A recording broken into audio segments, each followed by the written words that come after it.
Mataas talaga. Thank you, Madam President. Mataas ang Dear tension, mga kapsat. colleagues, O, ito, sige, tanong na mga kapsat. the book of James talks about faith, and the book of James basically tells us that faith without action is dead. So, importante po ang faith, pero importante po ay kumilos tayo ayon sa ating pananampalataya. Everyone has faith.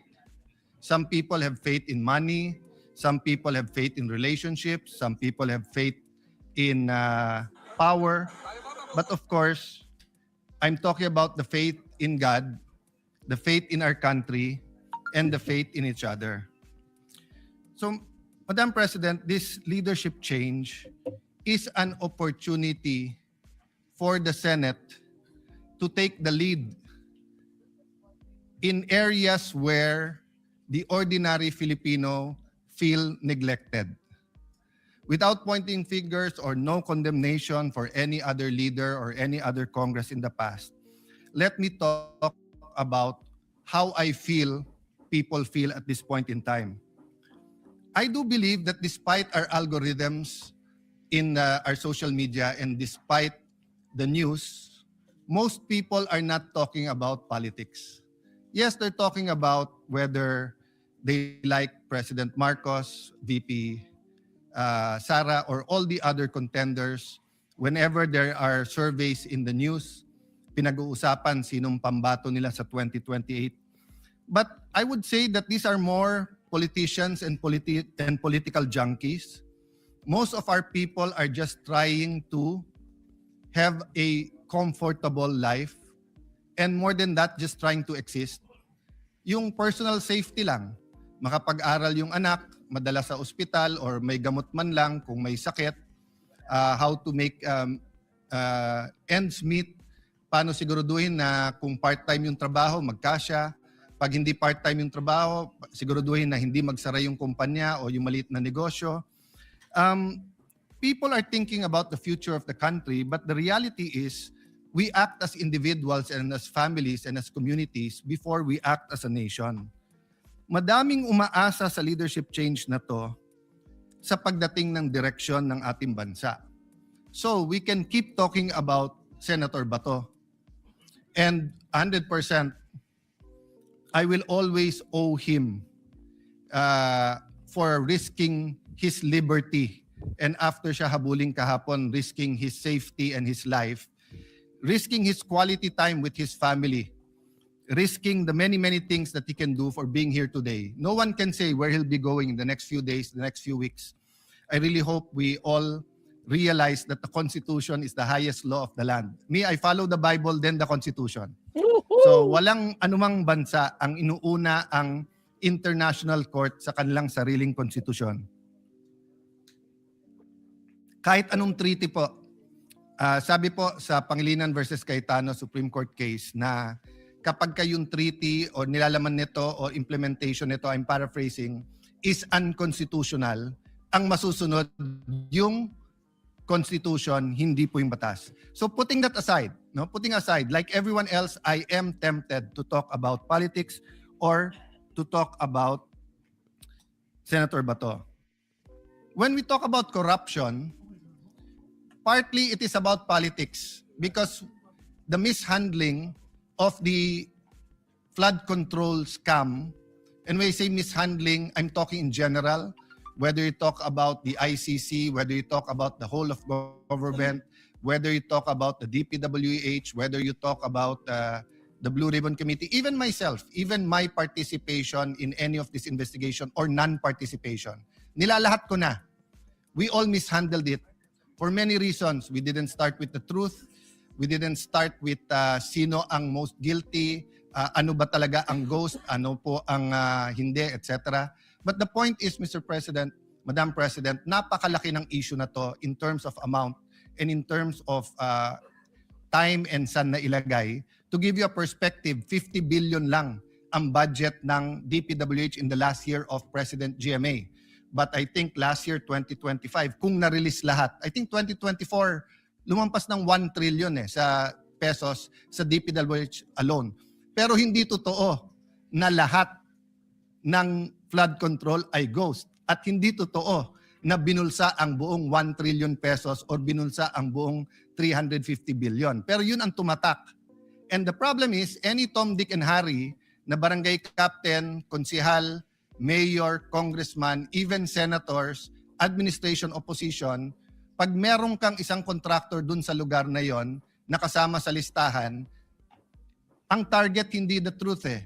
Ang target, dumihan yung kalaban.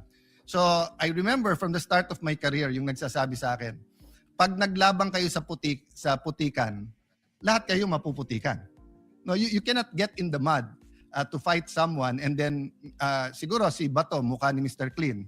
But for the rest of us, when we're in the mud, di ba? The reality is madudumihan tayo.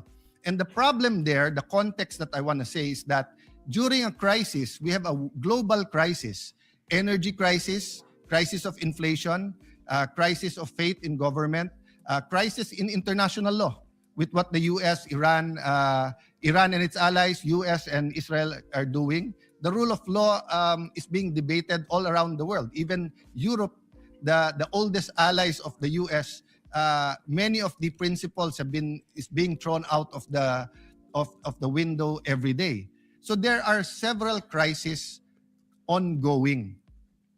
Kung titignan lang natin from a political lens yung corruption, sabihin natin political lang yan, partially true. Maraming gumamit ng flood control para tirahin lang yung kalaban. At the proper time siguro po, we'll go to that, but I don't want this to be a political speech. But look at it from a social, economic, and moral lens. From an economic lens, we did not only mishandle the investigation, but what to do when we found out of all this corruption. So government spending is so important to our GDP and productivity of our country, nag-slow down to. Until today po, hindi masyadong nagre-release ang DBM at nahihirapan pa rin ang DPWH at yung ibang ahensya na mag-bid. Maraming dahilan yan. Ito problema. Dalawa haharapin natin. Tag-ulan, so malamang maraming baha na dadating. And wala naman nagbago since the flood control scam So malamang marami tayong baha. God forbid, sana hindi. But ang problema towards the end of the year, opposite naman ang problema. Meron daw po tayong super El Nino. So sobrang init at walang tubig, apektado naman ang ating agriculture. I hope all the predictions about the calamity and the state of our economy will be wrong. I hope it will be very, very much rosy. But if you look at the GDP projections, for example, since the last quarter last year, 50% off So pag sinabing 5%, 2.5%. Pag sinabing 6%, 3% lang. Ang layo. And the GDP might look like, a highfalutin economic term, and I'd rather use presyo, trabaho, kita. Masyado ba mataas ang presyo na hindi natin mabili yung dapat natin bilhin? Maliit ba masyado ang kita na hindi pa rin natin pwedeng bilhin yung gusto natin bilhin kahit mababa ang presyo? And trabaho. May trabaho ba ang tao? And not only trabaho na kumikita ang tao, but trabaho ba na may dignidad? So from an economic lens, corruption affects our everyday problems. And I think during the times that we talk about big scandals in our country, corruption scandals, suddenly, hindi lang presyo, trabaho at kita, hindi lang PTK, may isa pang K or C if English ang gagamitin natin, corruption. So right now, I feel that on the mind of every mother, of every father, of every lolo, lola, is the basics, health, education, pagkain, kuryente. Of course, sa mga highly urbanized, it's the internet, no? Food prices are steadily rising. Unfortunately, it seems that the 7% inflation rate is here to stay. Hindi mawawala yon. So just put it simply, kung kumikita ka ng 100 pesos in the year, 93 pesos lang ang halaga ng pera mo kasi 7% yung inflation. I mean, you can argue with me about the math, pero simplihan lang natin, di ba? If you have 1,000 pesos, 930 na lang yan. If you have 10,000 pesos, 9,300. So hindi masyado tumataas ang minimum wage at ang sahod sa ating bansa. pero yung presyo ng bilihin at least 7%. Yun ang problema natin sa food prices. Bakit po? Hindi naman po lahat sa inflation rate ay food prices, although most of it is food prices. So food is rising even higher than 7%. We are an archipelago where we lack fish. Hindi tayo makapagpangisda. I mean, I know Senator Pangilinan spoke much about this and many other senators in the past, but that's a reality now. Hindi natin makalimutan yung mga ka-age ko na ang isang kampanya po ni Madam President Cory Aquino noon is magkano ang presyo ng galunggong at that time in 1986. And short time after that or sometime after that, nag-i-import na tayo ng galunggong. Ngayon po, luxury na po ang galunggong. In fact, nung araw sabi sa amin, may asin ka lang, o I remember yung kwento ng aming dating Vice Mayor, may kapitbahay siya na may mga shell ng kuhol. So gagataan nila yon at libre pa naman ang kangkong nung araw. Pagkatapos nila gataan at kainin yon, ibibilad nila yung shell. Bakit po? Kasi pag hiniram nung kapitbahay yung shell, gagataan ulit dahil ang kailangan mo lang ay yung gata at saka yung kangkong, tapos yun ang ulam sa kain. But we know in the last 10 years, pati kanin naging luxury na. Kaya nga may makikita kang pamilya ng 4, 5, 6, 7, isang noodles na hati-hati na. Of course, we did not ignore that. We have passed many laws making sure that we fortify even the noodles. We have kahapon, Senator Tulfo, yung AIX law. We have many interventions, no? But this crisis that we are facing, hindi natin ramdam kaagad dito sa Senate kasi air condition, kasi kahit papano mataas ang sweldo, 'di ba? Ang unang nakaramdam nito mga tricycle driver, jeepney driver, yung mga naka-diesel. Pero nabigyan isang beses ng ayuda, that doesn't mean okay na sila. Kasi pababa ng pababa yung kanilang kita. More than 70 days after February 28, the economic slowdown is now affecting our investment level. Even the sentiment, nagdadahan-dahan na. And even yung mga sigurado, katulad halimbawa ng mga pharmaceuticals, medyo wala kailangan mo talaga bumili ng gamot kung may sakit ka. But most of our medicine is imported. And even those that are generic and are produced in the Philippines, to get them through Metro Manila with the traffic and the logistic costs have doubled. Not to mention if you have to bring it to Masbate, you have to bring it to Aklan, to Catanduanes, to Romblon. The logistics in Mindanao or even Batanes is incredible because again, apektado tong lahat. The prices of gas was expected to go back to normal during the first few days of the crisis.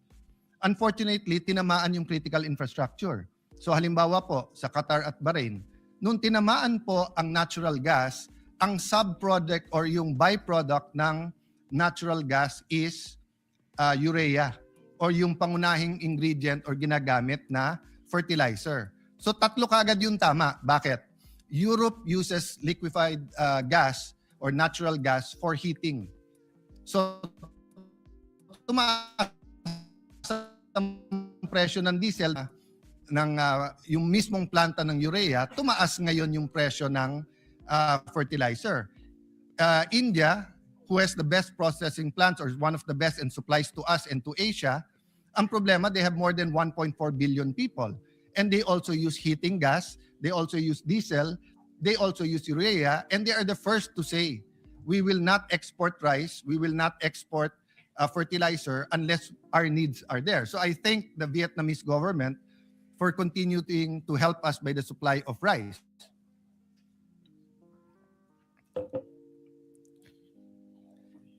In a recent survey, only 10% of people believe that government, so hindi lang po to hindi lang to Office of President, Vice President, Senate, House, local governments, although ang tingin ko kung magsa-survey tayo, mas mabango ang mga local governments kasi sila ang frontline.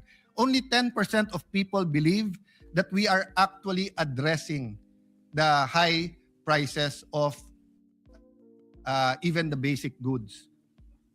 90% says that inflation, wages, 95% says that all of these are serious issues. 75% says that corruption has increased in the last 12 months. No, not only that we're not addressing it properly. So once we think that corruption is a way of life, I will go. So I went to the political, talking about the economic. I will now go to the social and the spiritual. Once we start believing na hindi natin to kaya, once na naniwala tayong bahala na, once na sinabi natin, hindi, corruption, hindi natin matatanggal yan, it's our soul that gets damaged. We start believing that values can be changed. We start believing that, yeah, konting corruption, okay na rin yan, etc. Economically, there are empirical facts that some nations, certain level of corruption did not affect their corruption. The corruption did not affect their economics, but it did affect their soul, and eventually it affected not only their economics, but their being one nation. In the group I've been with in the last few years, which is Transforming the Nation, one of the teaching is that there are 7 spheres or 7 mountains of culture: family, church, government, business, education, health, and media. Media is both the artistry and also the journalism. Ang sabi po dun kasi, if you want real change, and let me go back to the Bible, the first thing the Lord Jesus said, and I'm addressing myself to Christians, and Brother Robin and anyone from a different religion can of course also relate or parallelize what I've been saying here. But in the Christian faith, ang unang sinabi ni Lord Jesus, repent, which Lord means Jesus change na. your mind. Magbago, magbago. Because the kingdom of heaven is near. At ang kasunod po dito as a priority, when the apostles saw miracles after miracles, they saw the Lord Jesus healing people, producing bread, producing fish when there was none. Pero they were going on a journey and they were looking at each other. Wala namang Burger King, McDonald's, Wendy's nung araw. Wala rin naman dun mga kotse or EVs or trains. So they're looking at each other and thinking, saan tayo kukuha ng pagkain? Saan tayo matutulog? The Lord Jesus looked at them and said, seek first the kingdom and my righteousness. But He didn't stop there. And everything else shall be added unto you. So my point of view is that there is a value system. There's a heavenly value system. There's an earthly value system. In the earthly value system, we value power, we value money, we value popularity, we value the GDP, etc. In the heavenly, they value people. That's why in the Christian faith, God so loved the world that He gave His only Son, that whoever shall believe shall be saved and shall not perish. So why? Because God loved the imperfect man so much. So what's my point? If family and church and media come together at sinabing, oh, sobra na tong scam ng ating, I was going to say fertilizer scam, but that was 20 years ago, flood control scam. And they have a MOA. Nag-MOA ang DPWH, nag-MOA ang Congress, ang BICAM, ang Executive Department, ang DBM, church leaders from the Muslim community, the Roman Catholic community, Evangelical community, Iglesia ni Cristo, Seventh-day Advent, lahat nandun, nagpirmahan. That will have some effect. But if the media, for example, movies, are saying, okay lang naman magnakaw basta't konti. Or iba na yung nakakalamang, oh, etong anak ko, medyo hindi ganun kagaling sa school, pero magaling mangopya. Kaya honor siya. Or let's say in health, di ba? Kung sasabihin sa kanya na, alam mo, hindi ka gagaling kung wala tong gamot na to. Pero di ba nakawin na lang natin kasi corrupt din naman ang gobyerno. My point is, Madam President, family, the church, government, business, education, health, and media have to work together to address all of these issues. And let me close by a quote from a manual I read. Anya Dique po, ang pangalan po, ang last name nung gumawa. Sabi niya, nung naging Christian daw ang Africa, lalong naging corrupt. And in her country, she was saying that nung dumami ang Christians, dumami ang corruption, sumama ang politika, much as we are experiencing now, nawalan daw siya ng gana, nawalan siya ng pag-asa, nag-pray daw siya. Sabi niya, Lord, ayoko na sa politika, ayoko na sa public, ayoko na sa gobyerno. Walang pag-asa tong bansa namin. In one of her meditations daw, the Lord told her, ang problema, you want a political solution for a spiritual problem. You want an economic solution for a spiritual problem. You want a socio-economic political problem solution for a spiritual problem. So, Madam President, I stand here today humbled by the task that you put on my shoulders, pledging to serve not only the 13 who voted to put me in place here in the Senate, but for the 24, but to serve first God and serve our people. I asked this August chamber, baguhin natin direksyon natin. May mga iba wala tayong choice. So pagdating ng articles of impeachment, forthwith, we will act upon it. This leadership change is not about the impeachment. All of us here will be on Really? trial and we will all do our best and we have to be impartial. Okay, that's clear. Wow! Impartial daw! Forthwith! Really? Gawin mo na! Ngayon din! Forthwith! Having said that, paano natin isasabay ang problema ng corruption? And having said that, pag corruption, mahilig tayo magturo sa mga kasama natin eh. Maybe it's necessary kung guilty talaga. Maybe it was done for political purposes. Saka na natin pag-usapan yon. But we have to find a way to investigate and change the corruption system in our country without burning the whole house down. Di ba? I mean, kung may anay sa bahay, tanggalin yung anay. Kung may mga daga sa bahay, hulihin ng daga o patayin, Tumatakbo nga yung daga, di ba? Napasubsob pa. tanggalin sa bahay. Hindi mo susunugin yung buong bahay. No? But thirdly, Madam President, the economics. Kapit sa patalim ang maraming Pilipino. There are many things we can do. For example, we have had a lot of laws for agricultural modernization. But we need a productivity law for agriculture. Palaki ng palaki ang ating population, pero yung productivity natin, nagplaplateau eh. Tapos lalo ngayon na may Super El Nino, sabi nila ang fiscal space natin maliit. Yes, kasi nga during the 6 years o 5 years ng Aquino, maganda yung ekonomiya until the pandemic, 3.5 years ng Duterte, maganda yung ekonomiya. But since then, we have borrowed heavily. So yung debt to GDP natin medyo mabigat na, and then yung credit ratings natin apektado na. But still, Fidel Ramos was in a worse case. And he was able to say 10% savings at ilipat yung 10% na yun sa mga priorities. Korea at one point in time had so much faith in their leaders that they sold personal owned jewelry to pay their national debt and to rise up. Japan was devastated by 2 nuclear atomic bombs. But look at Japan now. So, Madam President, I'm here to stand today to say, let's list down our priorities together with the minority. Ano yung 5, 7, 10 na pinaka-importanting batas? So I'm meeting with the LEDAC people tomorrow kasi may LEDAC sa Tuesday. And hopefully, any member of this Senate submit to the Secretariat by tonight or tomorrow. Ano yung priority? But ang aking lang ipapakiusap sa inyo, wag muna yung personal advocacy kahit maganda. Ano yung game changers na mababago ang direksyon ng ating bansa? Many of our bills are important. Many of our bills have been pending for 50 years. Many of our bills are controversial. But I am sure there are 3, 4, 5, or maybe 7 or 10 bills in agriculture, in health, in education, in finances of this beloved country that we can do para pag sinabi, tara, trabaho na tayo.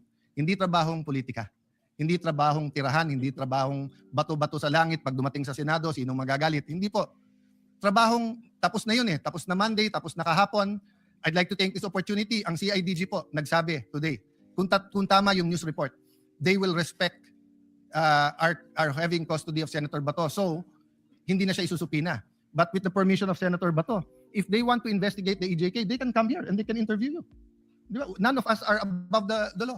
I'd like to thank Secretary Remulla for the assurance that we will follow the law. The NBI, sinabi iba dati, iba ngayon. So again, Madam President, yes, we will have to sometimes mention or go to the political aspects. No, I want to honor Senator Pia for saying yesterday, pwede ba ituloy ang hearing? So my good friend, nag-hello ako sa likod. I didn't know she'll be here. Waya, the farmers could have had their hearings. Diba? Senator Erwin, ang daming pending sa kanya. I was assuring him, pag wala naman objection sa floor, lahat ng dapat i-sponsor na. But I haven't consulted all 13 of my colleagues yet because we didn't have time a while ago. I also wanted to honor one of our colleagues who stood up during the break, Senator Win Gatchalian, and did a good job sa Protect hearing. No, I also believe that talagang itatayo naman ng executive yung uplift. But tingin ko, napabilis at napataas yung uplift dahil sa Protect. So at the proper time, Majority Leader, if there's no objection from everyone, I would ask if today we can ask him to continue as chairman of Protect. Because precisely everything I've said today, maybe except the spiritual side, but Win is also a brother in Christ. And regardless of our religion, you know, the spiritual side is always there when we love our neighbors. So, Madam President, dear colleagues, thank you for this opportunity to give me this opportunity to express what really is in my heart and mind. So may God bless the Philippines and God bless us all as we humble ourselves before the Lord and God. All Thank right. you very much, Senate President Alan Cayetano. We take note of everything that you said. And Mababa na yun. Okay na yun, Ma'am Sat. Alright, so ito na naman ang drama ni Senate President Alan Cayetanong Boy 10K, Ma'am Sat, no? Nako po. Oh, sasabihin niya, 4th tweet daw, Ma'am Sat. Naniniwala kayo? Makikita. Action speaks louder than words. Tingnan natin kung talagang kaya mo. Let's see. Anyway, Ma'am Sat, mag-last topic tayo bago tayo mag-end. Last topic muna tayo, Ma'am Sat. Again, here we go.